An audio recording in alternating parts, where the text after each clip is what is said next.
Hey everyone, I'm back. It's been a while. It's been a while since the last vlog. A lot of things happened. I got married, and well, I guess one big thing happened. But I got married, so I married my fiance Elise. We are now happily together. At least I'm happy. I hope she is. She is. Don't worry about it. There's no secret. We're very happily married. But as such, I've been away from a lot of streaming. I've been away from a lot of online content creation. I've been away from social media, all kinds of things. I've just been all over the place as I was putting things together, getting things ready, and then afterward getting back to things like work, getting back to having a clean house, getting back to, normal, finding normal again. And amidst all that change, we're actually coming up on a really great time of year that is perfect for even more change. For those who might be ready for it. And I want to talk to you about it because it is kind of a new opportunity, a different opportunity to recheck in with yourself. If you've heard of New Year's resolutions, we're coming up on the middle of the year, July 2nd. July 2nd is going to be the exact middle of the year between January 1st and December 31st. So we have the very beginning of the year where everyone sets resolutions, and we have the very end of the year where everyone sets new resolutions and tries to reflect on the previous year. And then July 2nd, which no one really thinks about. No one talks about. It's 2 days before 4th of July, so a lot of Americans are too preoccupied with something else. But I thought, it's the mid-year. Why don't people check in with themselves and do mid-year resolutions? Why don't people reflect on the resolutions that they had made in January and then set new resolutions for the rest of the year? So we're going to do just that. We're going to do just that here. So let's just jump right into it. So we have July 2nd, this day in the middle of the year, this lonely day that just chills in the heat of summer. And we get to do with it whatever we want. I have chosen to set three main goals for a mid-year resolutions, as it were. And I kept them pretty broad, and I figured 3 things to focus on for 6 months was, a good even distribution of tasks. That's a hard word to say. Tasks to time, an easy distribution of tasks to time. So we have here. I actually wrote them down. This is a fancy little notebook I got from TwitchCon. Can you see the logo? There you go. A little Twitch logo right there. This was from TwitchCon last year. I'm not going this year. I wish I could. It's all those who get to go to TwitchCon. You're super lucky. Value it. Treasure it. Be there. Take a shot for me. Just enjoy your time.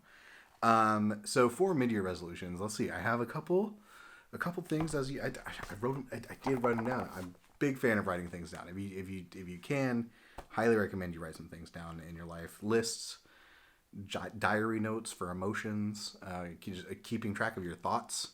I have a whole page in here dedicated to video ideas that I want to get done in the next couple months. Because if I put them on my phone, I'll just lose them. The first resolution I have here is pretty standard, pretty run-of-the-mill. It's to use diet and exercise more often. Specifically, I've been doing intermittent fasting for the last couple of weeks. I have lost about 7 to 10, depending on the day, depending on how much water intake I've had. And that's been really nice. It's worked. If you don't know how intermittent fasting works, you basically choose an 8-hour period. Some people do 6 or 4 hours, but I'm doing an 8-hour period some point in the day, and that is when you eat. And when you're outside of that period, you don't drink, you don't eat, you don't do anything other than water and coffee, and it's supposed to limit how many calories you can do kind of in a day.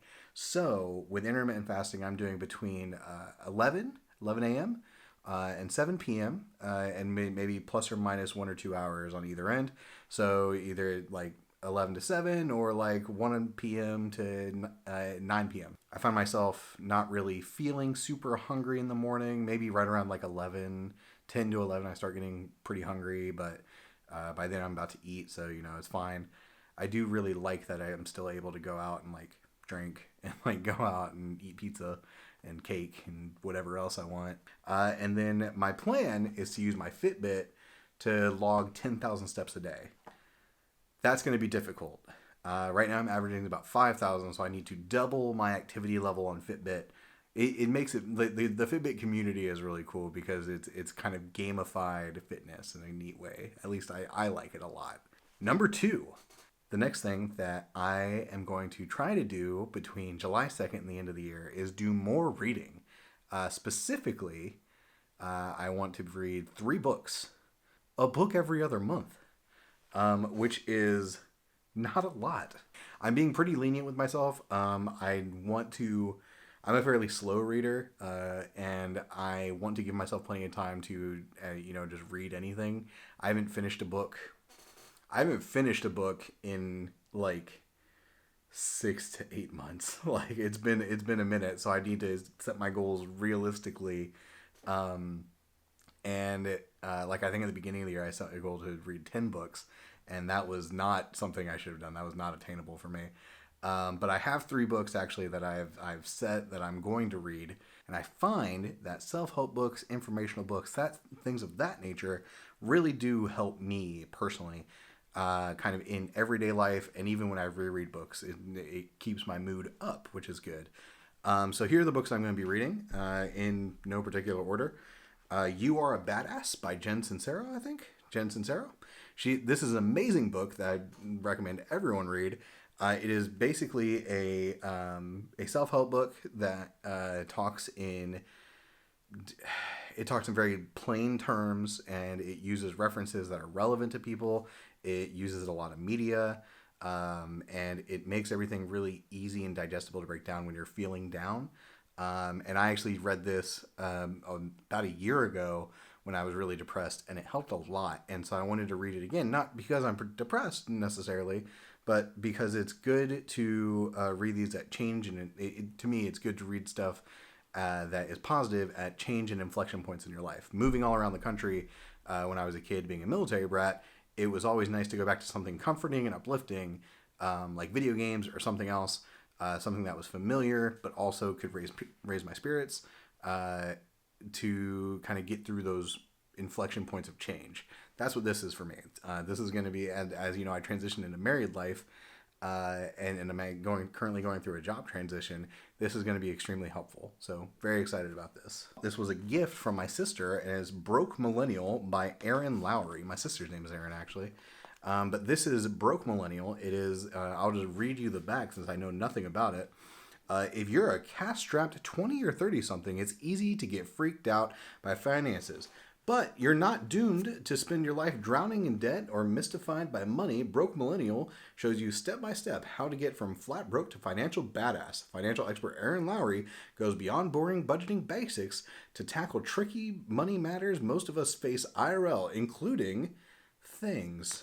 There's a very long description on the back. So let's just read the bullets. Understanding your money mindset. Do you treat it like a Tinder date or a marriage material?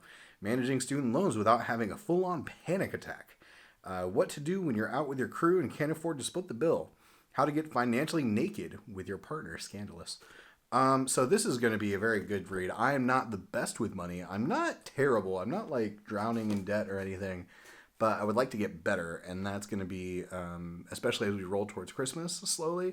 I'm hoping that gives me enough of a cushion and a good financial foundation for when I give gifts to people, because I tend to go overboard. Next we have this book, Anomaly, by local artist and author, not artist really, author, Zach Miller. This book is about standing out. The tagline is how to finally stand out from the crowd.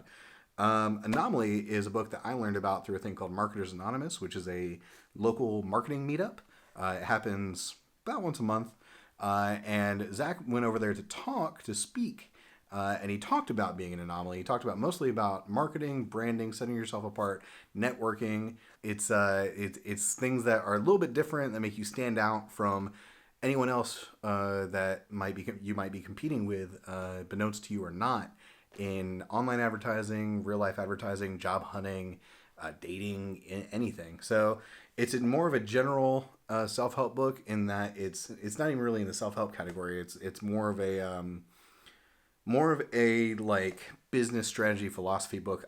That's the box I'm going to put it in if I was going to put it in a box. And I started it, but I've not been keeping up reading it. So I'm going to restart it. I'm going to finish it in the next couple months, hopefully. This will be the first one I finish, most likely. Fun story about this book. When I went to Marketers Anonymous, uh, Zach signed it, and he said he signed it "Cat Memes for Life," and it's because when I went to this meetup at Marketers Anonymous, everyone was doing their intros. Me, not really knowing anything about Marketers Anonymous, not really knowing anything about Zach, I stood up and I just like to make funny jokes.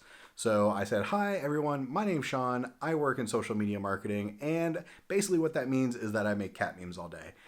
Everyone laughed. It's a room of baby boomers and older millennials, so everyone knows what a cat meme is. Everyone laughs. And then Zach, in the middle of his talk, said he said the only person who that he can remember from the intros was Cat Meme Guy.